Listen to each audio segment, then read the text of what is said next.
45 minutos, uma pessoa comete suicídio no Brasil. A cada 40 segundos, uma pessoa comete suicídio no mundo. E são dados alarmantes. Estamos no mês de Setembro Amarelo, mês de prevenção ao suicídio. E por isso trouxemos aqui a psicóloga Renata Toscano para debater um pouco sobre o assunto. Olá, Renata. Me fala um pouco sobre o que é o Setembro Amarelo. O que é que o Setembro Amarelo representa para pessoas que estão com pensamentos suicidas? Na verdade, quando a gente fala de Setembro Amarelo, a gente fala de uma campanha de prevenção, não só de prevenção do suicídio, mas de valorização à vida. É uma campanha que já está desde 2015, né, que vem acontecendo por todo o Brasil.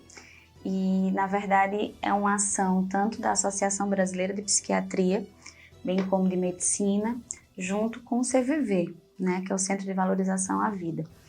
Então, dentro dessa campanha, existem os psicólogos, os psiquiatras, todos que fazem, né, a saúde mental no nosso país. E a gente faz ações, movimentos, muitos voluntários, alguns quase sempre, graças a Deus, a gente vem tendo o apoio, né, dos órgãos públicos como municipal, estadual e federal. Mas o que faz mesmo a campanha valer, como tomar corpo, é o movimento das empresas, das pessoas, dos voluntários que vão às ruas, né, que promovem palestras, que estão à frente para divulgar todo esse trabalho, né? Então, desde 2015, a gente vem trabalhando, né, nessa campanha. Inclusive, hoje, dia 10 de setembro, é considerado Dia Mundial de Prevenção ao Suicídio. Então, como esse dia é no mês de setembro, né, desde 2013, que essa data ela é comemorada, né, comemorada no sentido de promoções de ações de prevenção. Em 2015 para cá, a gente vem atuando, né, fazendo essas ações junto com a sociedade. Estou entendendo. O suicídio, o fato do suicídio, ele simplesmente acontece ou ele dá sinais? Boa pergunta, Adriane. Na verdade, quando a gente fala do suicídio, a gente traz à tona uma questão um tanto complexa, né? Porque muitas pessoas acham que o suicídio está apenas atrelado à falta de Deus, né? A questões religiosas. Outras pessoas acham que é por questões realmente demandas emocionais, psicológicas, né? Depressão, transtornos de ansiedade e tudo mais. Mas quase sempre o suicídio ele não está apenas atrelado a uma situação psicopatológica, tá? Uma inabilidade, uma incapacidade da pessoa em lidar com determinadas situações da nossa vida, seja ele a perda de um ente querido, uma questão de desemprego, um assédio no trabalho, tá? Então, todas essas questões, às vezes você não tem um quadro psicopatológico instalado, né, uma depressão ou qualquer outra psicopatologia, mas você, porventura, pode ter o desejo de tirar a sua própria vida, né, de não mais existir pela sua incapacidade emocional de lidar com aquela situação. Então, essa história de que só depressivos, né, só pessoas doentes emocionalmente vêm cometer o suicídio, isso não é verdade. Claro que essas pessoas, elas têm uma propensão, né, maior, tá? Mas a gente sabe que no mundo que a gente vive hoje, a gente até fala, né, eu geralmente falo isso, que deveria ser ensinado nas escolas a inteligência emocional. Muito importante. Porque as crianças, os jovens, os adolescentes, elas são muito frágeis emocionalmente. Então, diante de uma situação específica, seja um bullying na escola, uma separação dos pais, isso tudo pode, se eu não tenho condição emocional, né, de enfrentamento, então isso me fragiliza. Não necessariamente significa que eu tenho um quadro psicopatológico instalado na minha vida, que eu seja depressiva, que eu tenho um transtorno, né, do pânico e tudo mais. Tá? Mas essa incapacidade, essa minha inabilidade diante das minhas fragilidades, isso pode me levar a não querer mais existir, porque aquela situação é algo que eu não sei lidar, e como eu não sei lidar e não sei enfrentar, é melhor fugir. E a fuga, né, pode levar a um quadro depressivo, como também pode levar ao próprio suicídio. E sobre os sinais, quais são esses sinais que as pessoas, antes de cometer o suicídio ou tentar o suicídio, eles apresentam? Na verdade, quando a gente fala dessa questão, é algo um tanto complexo, mais uma vez. Por quê? Cada pessoa é de um jeito, né? Cada pessoa, ela age e reage de acordo com as demandas emocionais, com a história de vida dela. Geralmente, as pessoas, quando têm um processo, né, instaurado de uma demanda psicopatológica, na verdade, por exemplo, no caso de uma depressão, o suicídio é o último estágio. Tá? Ela passa de uma depressão leve para uma depressão moderada, para uma depressão grave, para ali ela tentar o suicídio. Também não queira dizer que eu tendo uma depressão leve, eu não posso pensar e não posso fazer, tá? Não existe também, a gente tá lidando com o ser humano, então não é uma receita de bolo, né? Eu posso ter uma depressão, posso estar depressiva, num quadro leve, e aquela depressão leve pode ser um fardo tão pesado para mim, que eu não consiga lidar com aquilo e queira me matar, certo? Então, assim, geralmente os sinais é a apatia. Geralmente as pessoas, elas perdem o desejo de fazer o que elas gostam, se isolam, né? As pessoas que cometem o suicídio no contexto geral. A inabilidade em lidar com determinada situação, independente de ter um quadro psicopatológico ou não. Então, eu passo por algum problema, ninguém se mata porque não tem problema, né? As pessoas que chegam a cometer o suicídio, elas veem na morte a solução do problema dela. Ou seja, eu não tenho capacidade ou eu não tenho condições emocionais ou físicas ou sociais de lidar com aquela demanda. Seria uma fuga, no caso. Justamente. Quer fugir daquele problema, quer fugir daquele sofrimento. Isso. Então, o que acontece? Primeiro ponto, quando há um quadro psicopatológico, os sinais são os próprios sinais da psicopatologia, da doença emocional que aquela pessoa ela apresenta, né? Se for um quadro depressivo, um quadro de transtorno de ansiedade, ou um quadro até mesmo de transtorno de personalidade. Então, a gente tem que avaliar o quadro que ela tá? Mas quando não está, a gente parte do pressuposto de que ela não tem condição emocional, física e social de lidar com aquela situação. Por exemplo, é muito comum, né, a gente, pelo menos dentro da minha área, a gente ter notícias de pessoas que se matam por deverem, né? Então, a instabilidade financeira, pede muito dinheiro emprestado, às vezes tem dívidas muito grandes no banco. Então, isso você perceba que não é só mais a minha vida e da minha família, é um contexto social. O medo de ser ridicularizado, achar que não vai ter condições de superar aquela fase ruim financeiramente e se mata. Percebe? Outros não tá numa demanda mais tão social, mas é uma demanda pessoal, a inabilidade de lidar com o término de um relacionamento. Então, assim, a inabilidade, a incapacidade, para mim, né, ainda é o ponto principal, é o principal sinal. Então, quando você vê alguém com dificuldades de lidar com qualquer problema, você não deve ignorar. Né? Você tem que realmente ajudar. Por mais que você se enxergue, Adriane, olhando para aquela situação, caramba, mas é uma situação tão comum. Eu no lugar daquela pessoa, eu passaria de uma forma muito tranquila, eu superaria. Isso. Só que os dedos das mãos não são iguais. E nós não somos iguais. Isso. Se você consegue é porque você tem condição emocional, você tem habilidade. Eu não tenho. Então, se eu externo uma dificuldade, seja ela qualquer, já é um sinal. Se eu tenho um colega de trabalho, ou algum parente, um amigo mesmo, que ele chega pra mim e fala, tô passando por tal dificuldade, caramba, eu quero morrer, vou me matar. Quero sumir. Como é que a gente deve reagir? Porque o suicídio ainda é visto como um tabu. E ele é pouco falado. Quando alguém vem se questionar sobre se matar, vem falar sobre isso, há uma dificuldade em tocar no assunto. Será que realmente essa pessoa vai cometer um suicídio? Como é que a gente deve reagir a isso? Muitas vezes as pessoas elas minimizam, né, essa situação. Quando alguém fala, eu quero sumir, eu não vejo sentido na minha vida, eu quero morrer. É quase comum as pessoas dizerem, que conversa, negócio de se matar, né? A gente não dá o valor daquilo, do que a pessoa está falando. Então, se ela fala que tem pessoas que falam, né, quando a pessoa fala em se matar, ela não vai cometer. E isso também não é verdade. Tem pessoas que falam e cometem, tem pessoas que não falam e cometem. Então, na verdade, quando ela fala, é porque ela está sinalizando. Muitas vezes as pessoas acham que é para chamar a atenção e quase sempre não é, né? Então, o ponto principal de tudo isso é a gente valorizar. Eu preciso valorizar o discurso do outro, né? Independente do problema que ele passe.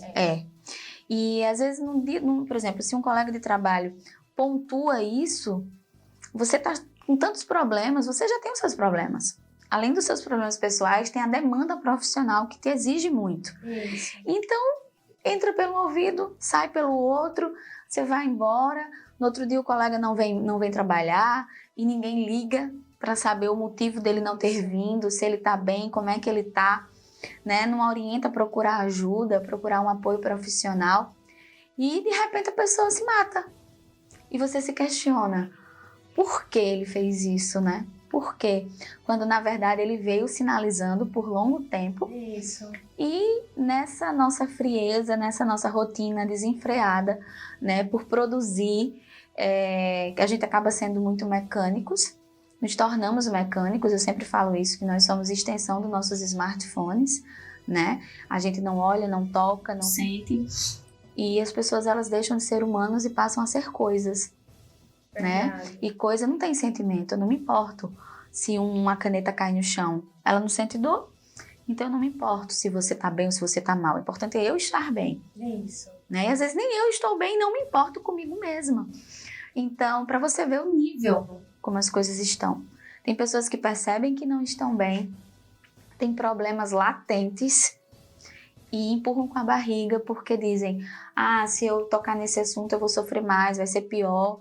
E um dia a bomba estoura, de alguma forma, entendeu? E quando estoura, sai da pior forma possível. Infelizmente.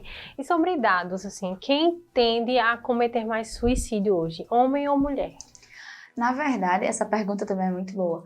Na verdade, a literatura, né, os estudos de dados mesmo, apontam que os dois, eles tendem a praticar o suicídio, né, de uma forma muito proporcional, tá? Mas as mulheres, por questões hormonais, né? A mulher, ela tem a variação do próprio ciclo menstrual, e isso contribui com a instabilidade de humor. Então, hoje as mulheres, elas são mais depressivas, elas são mais ansiosas do que os homens, tá? Mas as mulheres, elas acabam tentando mais suicídio. Só que elas tentam de uma forma não letal. Quase sempre tomando medicação, se arrependem, né? Chamam alguém, vai, faz uma lavagem e sobrevive. Quase sempre é cortando os pulsos, tá? Mas se arrepende e não é tão profundo.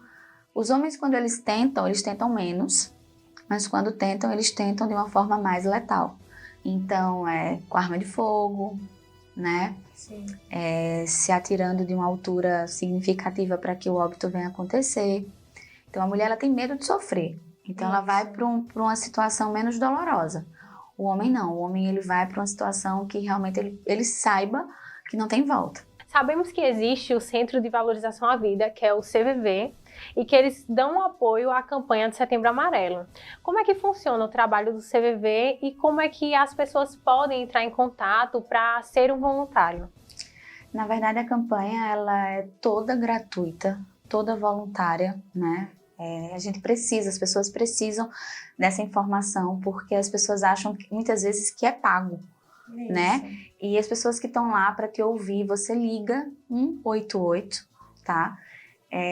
E aí, quando você liga nessa linha direta para todo o Brasil, onde você estiver, vai ter alguém lá para te ouvir, né? Então, se você está em casa, triste, passando por alguma situação que você quer compartilhar diante dessa vida tão solitária, né? De redes sociais, onde a gente se distancia das pessoas, o centro, ele traz esse apoio para aproximar, para te ouvir. Qualquer pessoa pode ser voluntária, tá? Qualquer pessoa. Na verdade, só é entrar em contato com os centros, vai no site deles, deve ter algum e-mail, que você pode mandar um e-mail ou até mesmo ligar e dizer, olha, eu quero ser voluntária. E o trabalho de voluntariado é muito gratificante. Lá eles fazem um treinamento com as pessoas que vão ser voluntárias, até porque precisa ter um preparo emocional para ouvir. Eles não aconselham, tá? Mas é um momento onde você se sente ouvido. Então, é trabalhar a escuta terapêutica, né? Por mais que você não seja um psiquiatra, não seja um psicólogo, um agente, né, de promoção de saúde mental, mas o voluntário, ele se capacita nessa condição de ouvinte e de orientar, né? Orientar e direcionar aquela pessoa que liga e que procura ajuda de uma forma muito fragilizada a procurar serviços, né? Que vão além do CVV, né? Ali você fala, você expõe sua necessidade, você é ouvido, você é acolhido e ao mesmo tempo é orientado a procurar uma unidade de serviço público mais próximo, seja um CAPS, né, um psiquiatra, um psicólogo, né, os serviços que são ofertados. Então, assim, eu acredito que venha tendo uma importância muito grande na nossa sociedade e que vem salvando muitas vidas. Esses voluntários que trabalham diretamente ouvindo essas pessoas que estão passando por problemas, eles também têm um apoio, não só antes, ele tem esse suporte de treinamento, de preparo, mas depois, como é que eles ficam? Porque eles se enchem dos problemas dos outros. Então, eu acredito que eles precisam também de um suporte psicológico para poder estar bem, para poder passar uma força para o outro. Verdade. Além de preparar as pessoas para se tornarem ouvintes de forma adequada, eles fazem esse acompanhamento sim, né? Tem grupos terapêuticos, porque de fato, para nós, né, para mim, que sou profissional da saúde mental, que promovo saúde mental, passar um dia de atendimento no consultório, tendo todo o respaldo científico, teórico, né? Mexe, eu saio às vezes do consultório assim com a cabeça a 1000 por hora, um desgaste emocional e físico muito grande, tremendo, e eu preciso fazer minha terapia, né? E eles também precisam fazer um acompanhamento, porque a demanda é constante, né? E você precisa ter esse preparo. Muitos dos voluntários chegam a ser profissionais, tá? Tem muitos profissionais que se voluntariam e estão lá, psicólogos, psiquiatras, assistentes sociais, né? Existe muita gente capacitada como voluntária, mas qualquer pessoa pode ser. Então, independente da tua profissão, você pode se voluntariar um dia na semana, um turno, e ficar lá, né? Ser capacitada, ser treinada.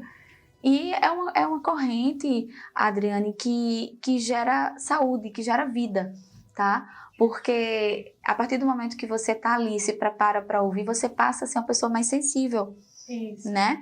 É igual aquelas pessoas, às vezes, que estão ociosas em casa e decidem fazer um trabalho voluntariado, seja no hospital. Só o fato de você ir fazer um trabalho voluntariado no hospital, você já se torna mais humana, a dor do outro. Então, às vezes, lá no CVV tem pessoas de todo tipo, né? De classe social, de gênero, profissional. Então, você não sabe quem está do outro lado. A certeza você pode ter. Você liga para 188 e você vai ser acolhido. Você não vai ser julgado da mesma forma quando você procura terapia. A diferença aí é que a ligação para 188 é uma ligação emergencial, né? Diante do que você passa, ali você vai ser acolhido naquele momento de forma emergencial e você não vai ter a certeza do profissional que vai estar do lado. Ele vai estar ali para lhe acolher, ele foi preparado, treinado, né, para te acolher, para te orientar. E o processo terapêutico é totalmente diferente. É um profissional capacitado que vai te acolher também, mas ele tem o objetivo de te acompanhar para te dar a cura, para promover a tua saúde. O do CVV, você liga para ele, amanhã talvez não seja ele que te atenda, já é um outro voluntário, então você não tem vínculo, né? E isso, de uma certa forma, diferencia, não é um trabalho terapêutico, né? Isso é ótimo. E é isso, a gente conversou com a psicóloga Renata Toscano sobre um assunto muito importante que, sim, precisa ser falado. Obrigada, Renata. Eu que agradeço, me disponibilizo para outros momentos, viu? E é muito bom poder estar contribuindo com todos vocês.